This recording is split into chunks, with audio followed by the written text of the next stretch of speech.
And I did want to talk to you about a conversation I had with Robin Fraser and Woldy Harris about why KFC chicken in Jamaica hits different.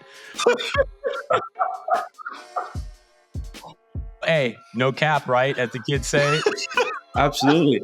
Ty, am I wrong? You're right. Okay, real quick. I'm totally right. This is New Ground with Allen Hopkins Jr. Let's go. And Jalil Anibaba. Jalil, a man with receipts in this game. He has got 2 MLS Cups, 2 Supporter Shields, 3 U.S. Open Cups, capped 80 plus times for Jamaica, and now he has 1 MLS Next Pro Coach of the Year award. Friend of the show, joining us here on New Ground, none other than FC Cincinnati 2 head coach Tyrone Marshall. Ty, how you doing today? Doing very good, Allen. Thank you for having me, Jalil.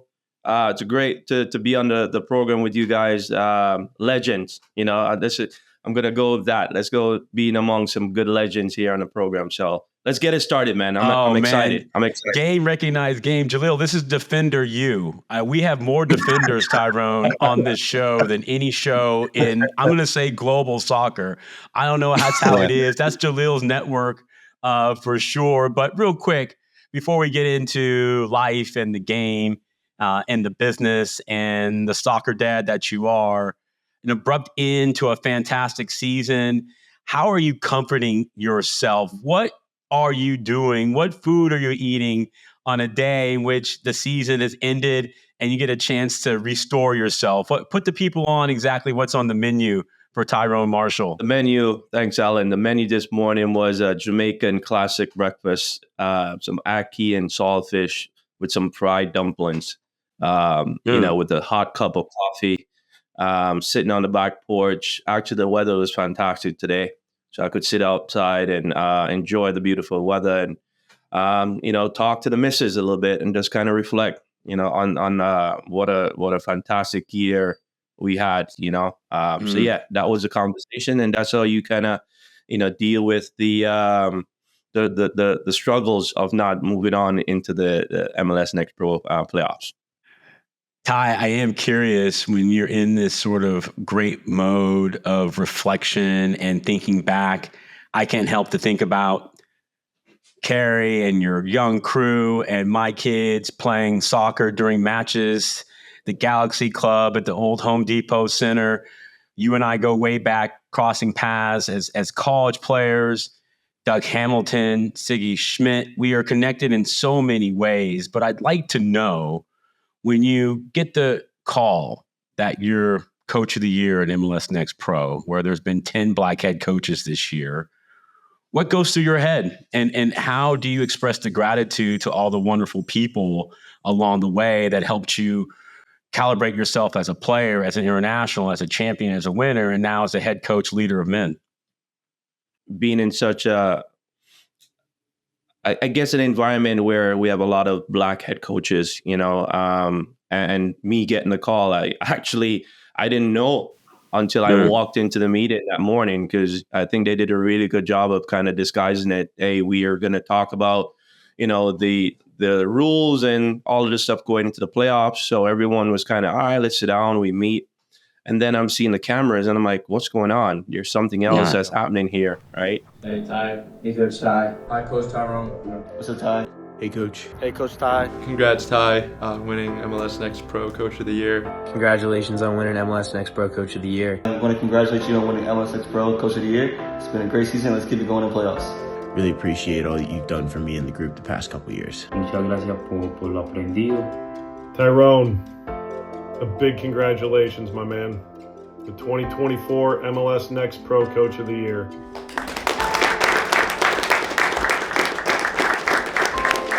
Oh man, guys, woof. That's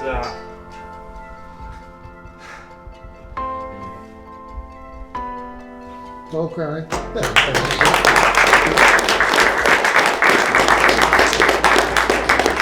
Really appreciate it. Really appreciate it. As you can see, very emotional.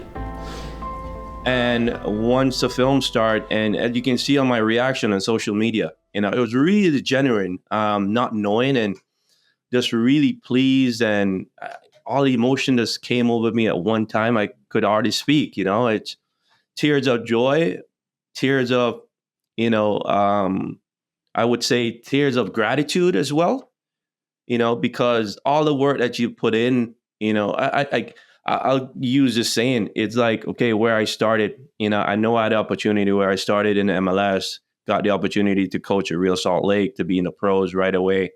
It's like getting that journey. You get to the top of the mountain, right? And my journey was, I was at the top of the mountain, and now I get the opportunity to come back down to get all the tools that's necessary. So when I get back to the top of the mountain, I don't need to leave.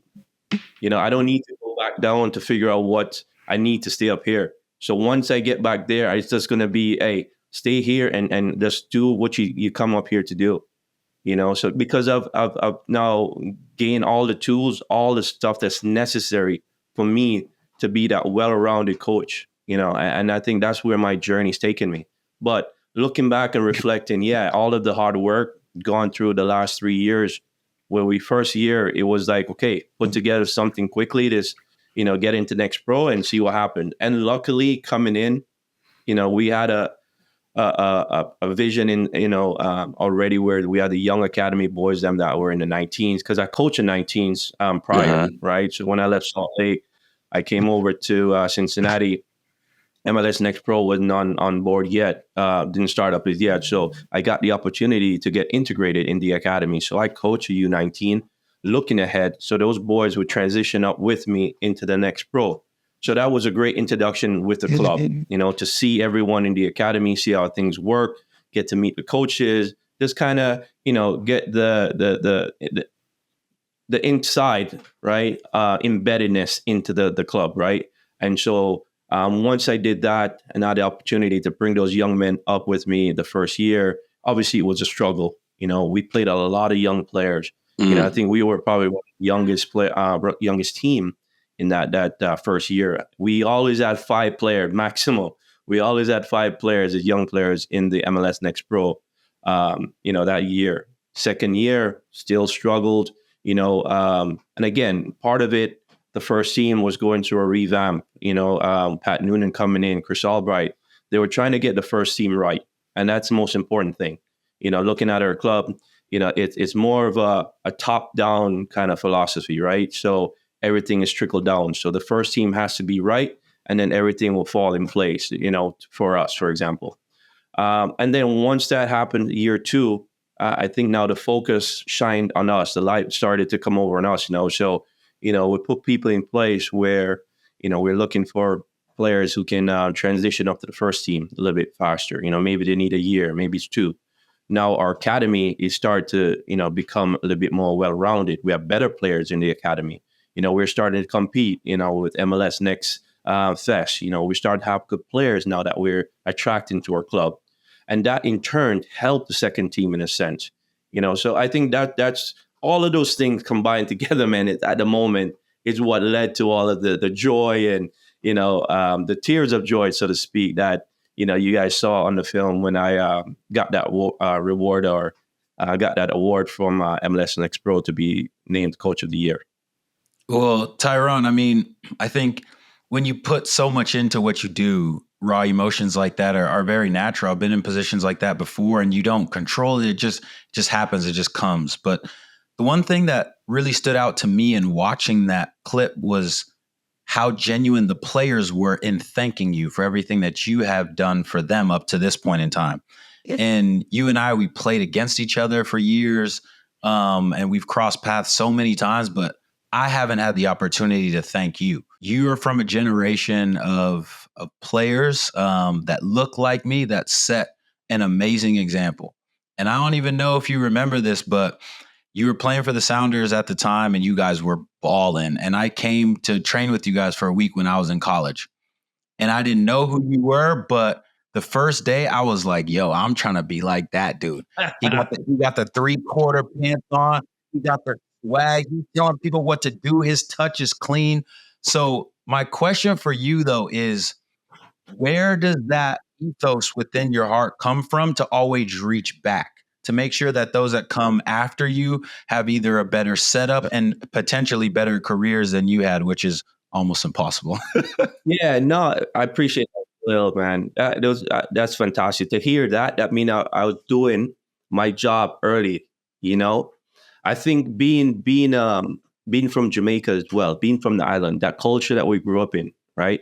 We always try to take care of each other. I remember growing up, with my in-laws, my aunts, my uncles, everybody. We all lived in the same yard. You know, everyone always looked out for each other. So I guess that rubbed off on me, where you always try to help the younger one. The older guys, the older kids always look after the younger kids. Sometimes the parents are gone out to work, so you are left in charge. And I think I got that that vibes from an early age, and that mentality. And so yeah, that environment, always wanted to help, always want to make sure the next person that comes, I left my imprint on them to make sure that they can transition on that next player that's coming up as well. To give them some advice that's gonna take, that they can carry with them. Like now we're having this conversation now, and you remember that encounter that we had, and that's what I would like. Whenever we see each other again, that first impression is a lasting impression. I really appreciate that. That I could have impacted you, and hopefully, again, this is why we're here, is to make the next generation, that's coming up, like us, because that's how we would like it to continue down the generations, right? The next set of players coming in, and they're trying to get better. They're trying to do the same thing that we did, or even improve it. So yeah, it's great to have that. I want to make sure that I can always have that type of attitude and that type of mentality to making sure that we can keep, giving, and in turn, you'll get that reward. MLS Next Pro Head Coach of the Year, Tyrone Marshall, joining us here on New Ground. Ty, you are part of Galaxy history, and I always think about you and Chris Albright retelling the story of that sequence there in the 2002 MLS Cup. And to think that you two work together now. And I often say to Jalil and the guys around the league, every table is not a table to sit at. But that's your part of the world. That's Cincinnati, Northern Kentucky. That's you, your family, your in-laws. So what's it been like for you to be in a place working with a teammate, someone that you won with, someone that understands the value propositions you bring, but then you being a part of the turnaround at FC Cincinnati and being a part of the fabric, U19, MLS Next Pro. You obviously were also the interim head coach on the sideline, looking really fly in the all black. I see you not wearing that anymore on the Next Pro circuit, but we'll bring that back. A time and a place for everything. But when I say those things to you, what comes to your mind in terms of just your working environment and how thankful you are that they provided you this platform to be one of the best coaches in our whole professional ecosystem? Yeah, I think the word that comes to mind is just, trust, but also, it's a little bit of humility as well, because you need people around you who you can trust, right? This environment, it's a pro environment.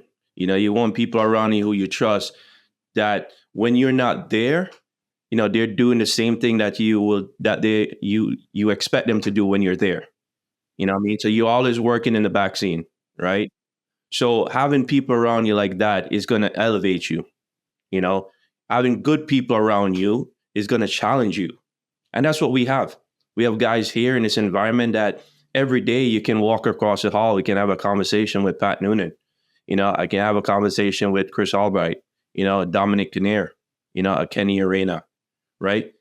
You have people now in the environment that knows the football, history of winning trophies, being on countless teams that have won MLS Cups. But it's just that, I would say abundance of MLS experience that's there.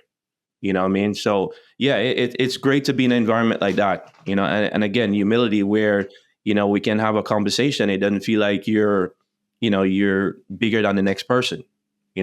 We all can sit down at the table. You wouldn't know that Pat Noonan is the first team head coach. Sometimes you sit down because everyone, hey, man, how's going on, buddy? We're just having a conversation. How's the family? How's the missus? Right? We've all played on teams, but it's just the respect and the factor that, hey, we know that we're going to work for each other. We're going to challenge each other, and we're going to make each other successful. And when you have an environment like that, it's a prosperous environment. It's also an environment that, is going to blossom to become even really good, And so I'm really proud to be part of that environment that Chris has put together, the people that he has put together around FC Cincinnati. Ty, you bring up a really interesting point. Over the weekend, I was chatting with Darius Barnes, Pamadou Cox. I had their game over the weekend, and we were just talking about how much the game and the league has grown. You mentioned pretty much everybody that's a major facet of your guys' technical staff on both Cincinnati 2 and 1, not only played in the league, but has won in the league on multiple sides of the business. How important do you think that is? Because even when I was younger, let alone when you were younger, that wasn't always the case. When you would look around front offices and coaching staffs, people were trying to coach us who didn't even know what they were talking about. Correct. Yeah, Jalil, I think that's a great point. I think having those personnel, in the environment now, is what I think is going to help us to be successful, because now you have people that you can take from each person path, in a sense, right? And bring it to the environment. Because like you said, even on my staff, Shavar Thomas is my assistant coach as well, right? Shavar and I played in the league. We played internationally. Shavar is also, after his playing career ended, he went on and coached in the Jamaican Premier League, where he's won back-to-back Premier League championship, with a young team.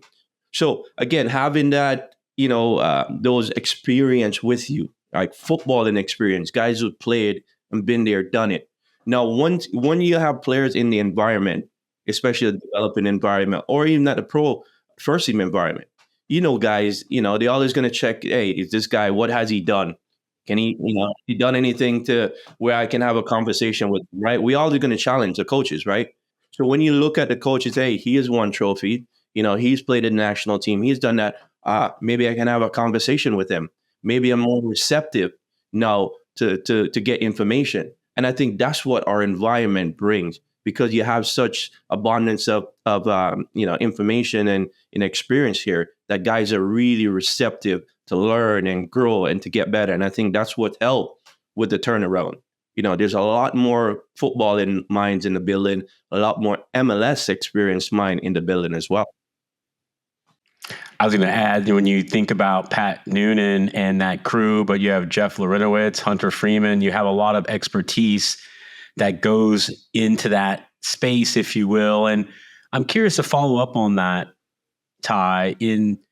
Do you think that our American soccer ecosystem is humble enough to learn and be curious? And part of that is because you recently had completed the elite coaching license in France, and you're a guy, I listed your receipts at the top, Ty, but you're still hungry to get better. And I know part of it is the journey Black coaches have to go to and through, but part of it is I just think you're just desirous of learning as much as you can. So I'm curious to see how that opportunity feeds into you being able to bring nuance and your perspective at an elevated level to the conversation when you have someone like a Pat or a Dom Kinnear or a Kenny Arena, a whole bunch of lifers in the building that you have at FCC. Yeah, look, Allen, I think you hit the nail on the head. I want to make sure that I want to continue learning. I want to continue to improve myself as a coach. I don't want to just settle to where I'm at. The game is changing. Every year the game changes. So you have to be up to speed, with the game itself. So whatever opportunity there is for me to learn, to grow as a coach, yes, I would like to explore those opportunities, because ultimately by me becoming a better coach, a well-educated coach, I can bring that back into the environment to improve the players, improve the environment, improve the coaches, improve my staff.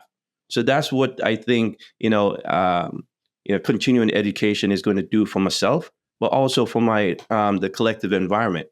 Now you can bring in new ideas that's going to help, transform, our environment in terms of maybe it's a session, maybe it's the players. maybe there's something out there that, hey, we see that maybe this might be useful in our environment to improve the players, you know. Maybe something as far as dealing with our administration. How can I, be more effective in communicating with those guys? So yeah, anything that can help, I'm game for it. And ultimately, it's going to help me as well. So when I sit at the table, I know that I am, well versed to answer anything or to correspond or to be interject and give my point, because I think I'm able to do that as well. And that's a big tool when you're sitting at the table, to make sure that, hey, you have a seat, but you also can participate. And when you participate, your voice is heard. Nah, Ty, I'm picking up exactly what you're putting down. This is fire. I'm always super curious with people in and around my generation or the, the elders that I looked up to. When you go into coaching, you talked about how the game has changed, the players have changed. From your perspective, what are you seeing from young players that's completely different from when you were playing? And how have you adapted to make sure that you're meeting them where they're at? What skills are you having to rely on? Is it social, emotional skills? Is it, the patience that maybe you've learned through your own kids? What is it? Because at the end of the day, the most effective coaches, they're able to not live in, when I was in my day. Nah, this is what you guys need. I understand that, and I can see y'all. So what is that for you? Yeah, that's a great question. Obviously now with the players, it's a social media, area that we're in now. So everyone, on social media, they're seeing, hey, this guy is doing this or this and that. So the biggest thing to relate to these players, back in the days, you had to earn your keeps. Yep. I think a lot of these guys nowadays, it's already guaranteed. So they don't need to work as hard, right? So now I have to go back and peel the layers off and say, how can I motivate them? What can I do to find motivation for these guys now to come out and work every day, day in and day out? So especially the younger players. I'll give you a good example, and I won't use any name. You have a young player, a 16-year-old that's signed to the first team, but he's not playing games, right? Now he has to come down into our environment. And when he comes to our environment, he's not given everything that, he should be given, because this is not his environment. His environment is in the first team. So how is it now? How can I, impact this player to make sure when he comes down here, he's given everything that he can. So when he gets back to the first team, he's going to show the quality, right? So my thing now is sitting down with the player, having a conversation, asking him what's his goals, what his dreams are, what does he want to do? Because sometimes there's a little bit of reality check too. You got to give them the real, because you ask them, hey, what's your why? Why are you doing this? Because the path that you're going to be on in 3 years, you probably won't be in the environment, in the club. And you have to go back and show examples. And, you will have examples to show these kids. But that's how I try to approach it, is to go out, how can I get you, to be motivated, right? It's not necessary to come down here and win games. I want to make sure I can elevate you. So when I watch my TV or I go to the games on a Saturday, I'm seeing, this particular player stepping out on the field. That for me, is accomplishment, right? That's for me, job well done. Those are the things. That's what we're here. That's what we're doing it for the player, those young players, so they can get on the pitch and, hey, I impacted that guy, and he's on the pitch and he's performing and he's doing it.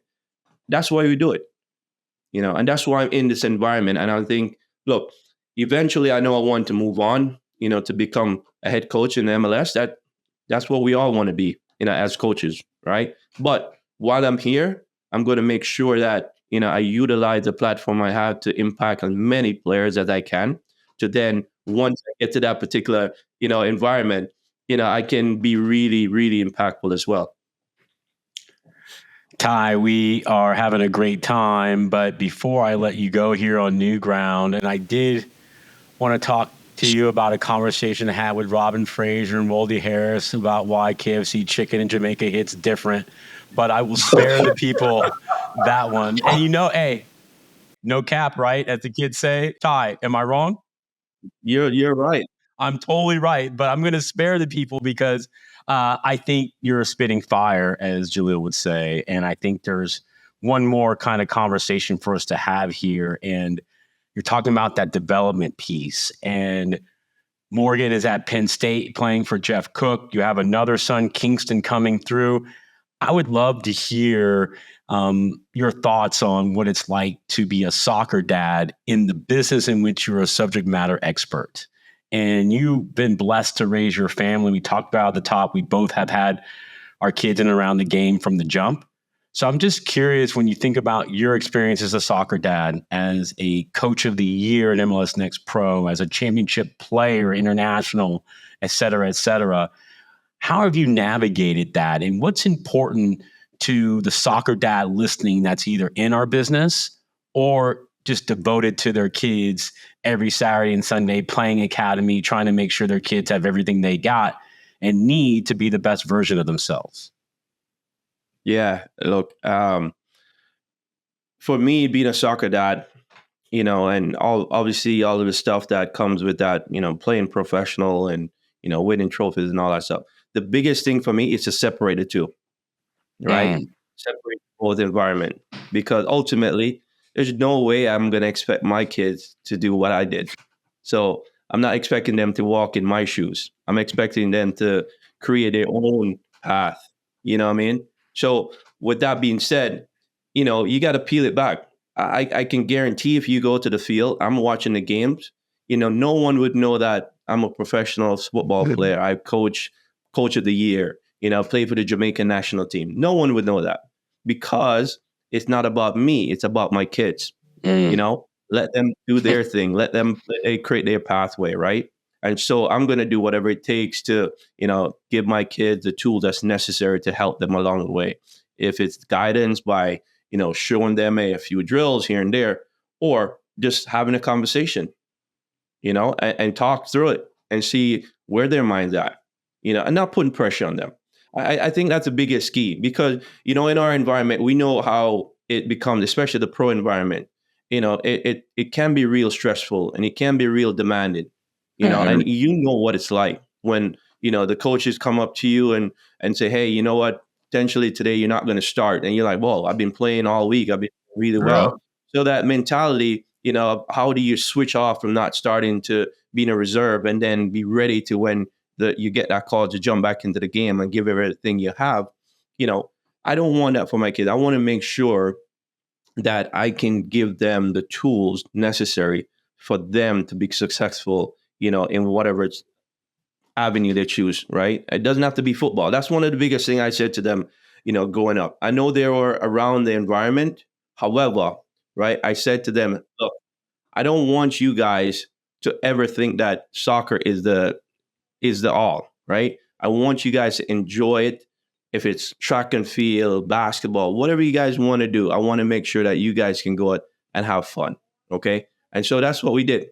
Just talk to the guys and say, listen, Morgan, Marley, Kingston, whatever dad can do for you guys, I'm going to do it, but I'm not going to be waking up 6 o'clock in the morning. Let's go run. No, that's not me, right? I want to make sure that you can do whatever you take, because ultimately, right, when I'm not there, what are they going to do? Facts. They have to motivate themselves as well. Yep. That's part of life. I learned from an early age growing up in Jamaica. My dad was in the States. I remember I was growing up and I didn't have my dad, but I had people around me who can help me in guiding me. And a lot of it, I had to figure it out on my own. And I think that's what made me the person I am today, because I had to go up early in the morning, 6 o'clock, Allen, going to train, right? Waking up 6 o'clock to go train and then turn around after training and go to school. Those are the sorts of stuff that I grew up in Jamaica that I had to do. And I think for me now, seeing those things with my kids, I'm like, hey man, it's your journey. I want you to choose it, because if you do choose this journey, it's going to be rough. And you have to make sure whatever you start, you finish. So, and that's part of it too. And I think they've got that in them. I try to make sure we give them a good foundation, myself and my wife, to give them a good foundation to build on, to have that the support of the parent to make sure whatever they do, we're going to be behind them to support them 100%. So I think that's what's helping, my kids and help me as a soccer dad or a parent, to separate. I think is the biggest key is to separate the football, from my past, right? Because I know when I played after training, I would turn off the soccer player, come home and be dad, and I think that's the approach to this particular situation here. What an amazing interview. And Jalil was spot on when he said, Ty is killing this interview. You have been fantastic, Tyrone. And it's just so much fun for lifer like me and Jalil and like you people. This is what we do. We don't turn this off. This is 365. And to see someone like you and your journey do so well. And I know the best is ahead for you in your journey, and you're a lovely person, a great family man, and we'll for sure have you on because Jalil needs to hear you break down Jamaican KFC chicken in a way that he probably hasn't heard before. That would really, but no, it's really also exciting for me too. We mentioned, we talked to Robin Fraser and talking to you and everyone's talking and knows about my own journey as a soccer dad. I love this generation of kids that are playing and their dads have been connected and played at the highest levels. It's a lot of fun. So I appreciate who you are. And we're just so excited you were able to join us here on New Ground. And we can't wait to have you back on again. Yeah, man. Allen, Jalil, I appreciate you guys. I mean, this is a really, really good conversation.